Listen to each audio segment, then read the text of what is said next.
Welcome back to the big cloud, big data, security and privacy track of the Tech Summit of Webit Festival Europe. He is responsible for an ecosystem of software, devices and protocols that moves between 15 and 30% of the world's internet traffic on a daily basis and has more than 170 million monthly users worldwide. Welcome to the stage, my long-term friend, Mr. Eric Klinker, the President and Chief Executive Officer at BitTorrent. Eric, back on stage.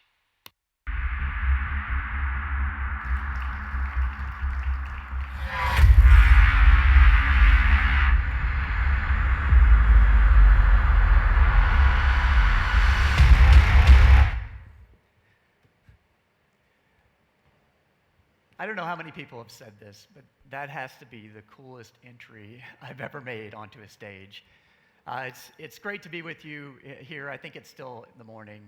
And maybe perhaps because of the party last night, we should get our brains going with pop quiz.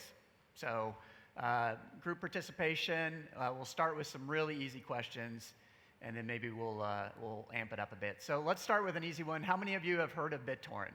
Yeah, I mean, you just heard of it, so that should be everybody. How many of you have heard of another product we make called uTorrent? Okay, keep your hands up. How many of those hands have ever used uTorrent? Okay, good. So now I think the questions get a little harder. All right, keep your hands up, uTorrent users, because this one's for you. How many of you have ever used uTorrent to engage in one or more of the following activities? And it's a rule in Bulgaria, you have to be honest, okay? So this is what I'm told anyway. How many of you have used uTorrent to flash upgrade 15,000 web servers simultaneously in less than 15 seconds? Nobody, okay? How many of you have ever, as part of your job, used uTorrent to move big data to or from 1,000 remote locations or fast food restaurants? Nobody? Okay, I got one. How many of you have used uTorrent to help diagnose and cure cervical cancer in emerging markets using nothing more than a cell phone camera, uTorrent, and whatever local connectivity the emerging market telco has to offer, which isn't much? Nobody. Okay. All right, well, I did warn you that this quiz was hard.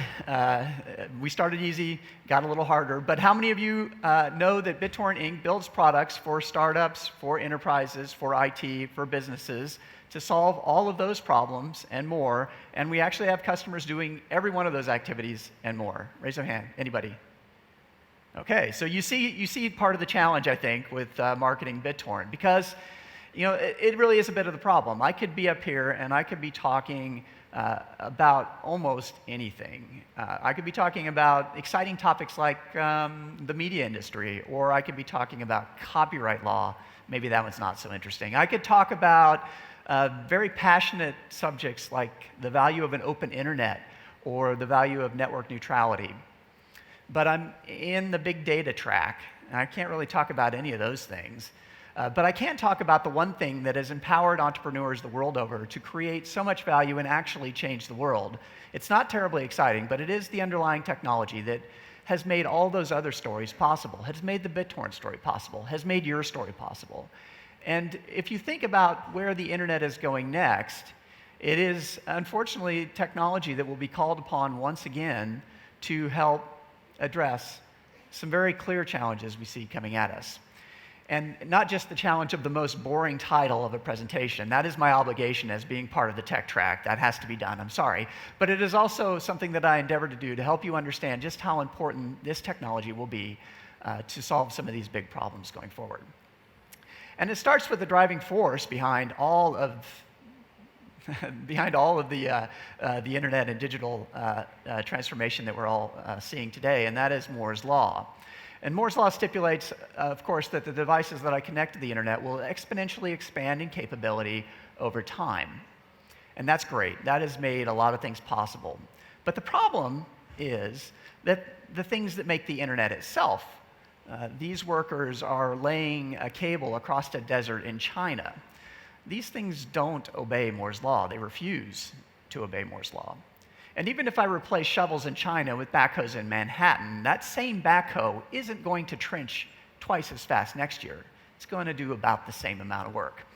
And that creates a bit of a challenge. It actually creates something of a digital divide, not the one that you think you know about, where rich countries and poor countries, although I have to admit, Bulgaria has outstanding internet.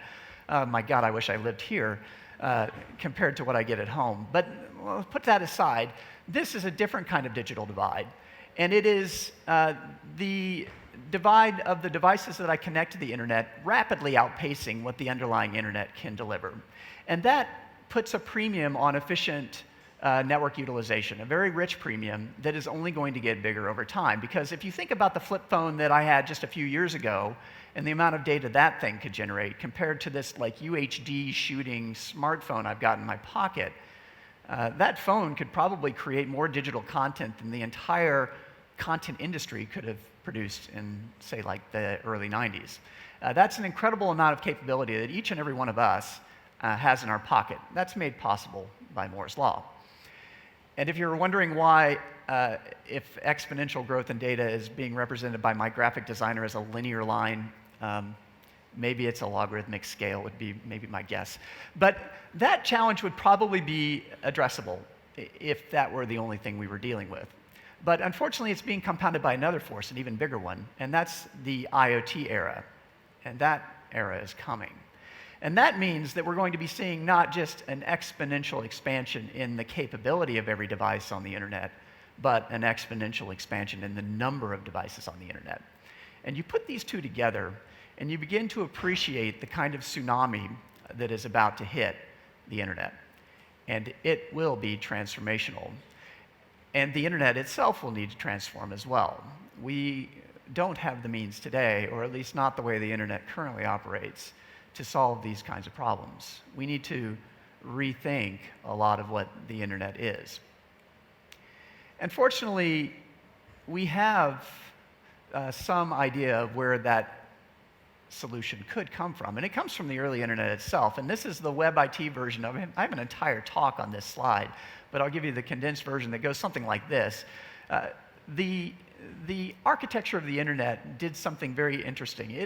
It replaced and introduced something that was entirely unlike anything a network had seen before, when it replaced the centralized architecture of the phone network, which was ubiquitous, but tightly controlled, with a distributed architecture that is the internet.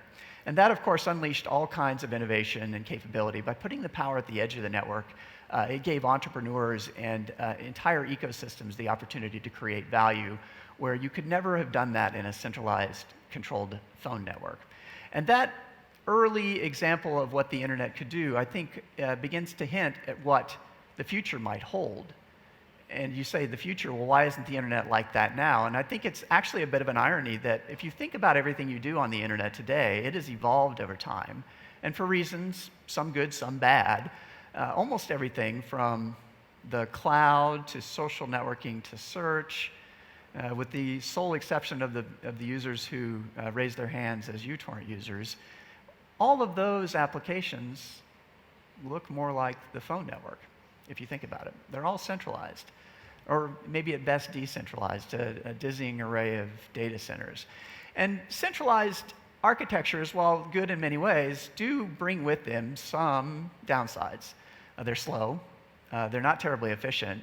Of course, anytime you create a centralized point of control, you create a bottleneck by design. And if you think about how many times you've seen failure on the internet, you know what I mean. Like the file that you're waiting to get from the internet, and it's like 99% there over FTP, and then the link fails. You got to start all over again.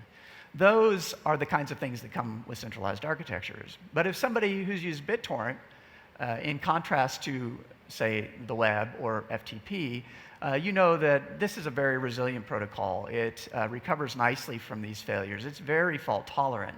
And this is one of the characteristics that's going to be absolutely required as we bring many, many new devices to the internet and connect them with maybe less than reliable network connectivity. And of course, if you're moving big data to or from a lot of locations and you're using some traditional tools like rsync, we have a capability in BitTorrent Sync that again, leverages all the benefits of distributed architectures to do the exact same job, but in a fast, efficient, fault-tolerant manner. So we built BitTorrent Sync, and I don't know how many of you know BitTorrent Sync, but it was built as a consumer and small business startup kind of tool that essentially recreates what Dropbox built, but without the public cloud. Again, completely distributed. And it doesn't have any of the privacy concerns of the public cloud. It doesn't have any of the scalability concerns of the private cloud. And it doesn't have any of the speed issues that the private cloud has. For anybody who's tried to upload something to Dropbox, and you're waiting eternally, maybe except in Bulgaria where the internet's fast, you know what I mean. And we wanted to take this capability and put it into the hands of an IT administrator. So we created Sync IT, which is basically the exact same technology, leveraging all the benefits of distributed technology to deliver any size data, big data, the bigger the better, to anywhere in the world. We are a global network, and over any kind of network. Whether that network is fat or thin, good or bad, it doesn't matter. And it brings all of the benefits of distributed architectures that I've just talked about. It's fast, it's efficient, it's scalable, it's very resilient, it's secure, it's private. These are all good things if you are a startup or a business trying to create value on the internet. And some of the problems that we believe these distributed technologies, not just Sync IT, but any distributed technology can solve are maybe things like large file transfers, where I want to get big data from one place to another place. This might be like media post-processing. This might be an agency that needs to get raw image files to all of my clients. And you want to use all of the network that you have. You have 100 megabits here in Bulgaria. You want to use every bit of it. But if those destinations are far away, the delayed bandwidth product says you cannot use it all. And you find that you're underutilizing this great resource that you have. You want to fix that. And today, the only way you can really solve it is to buy expensive WAN acceleration gear, like maybe an Aspera or something like that, put a box in all these locations, and yeah, you can solve it. But this software solution can be deployed anywhere, even in clients that may come and go, and gives you the exact same thing at a far more affordable cost. Or you might be an administrator who's trying to get big data to and from a lot of retail locations, like I hinted at in the quiz. Maybe it's fast food chains in Europe or China, or maybe it's remote learning facilities, or maybe it's university satellite campuses. These tend to have very thin pipes into the location and a big fat LAN once you're there. And you want to get a lot of data to a lot of machines in those places. The wonderful thing about distributed technologies is that the machines on the LAN can replicate to each other, and you only need to get one copy in to one machine, and it's very, very efficient. Centralized approaches would pound that thin pipe with every copy to every machine, and that just simply will not work.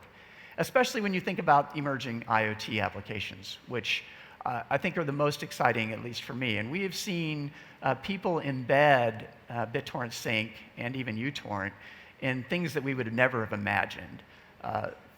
Take body cams and dash cams on police cruisers who take a lot of video, but they only offload and sync that video once they get back to a Wi-Fi connection in the police station.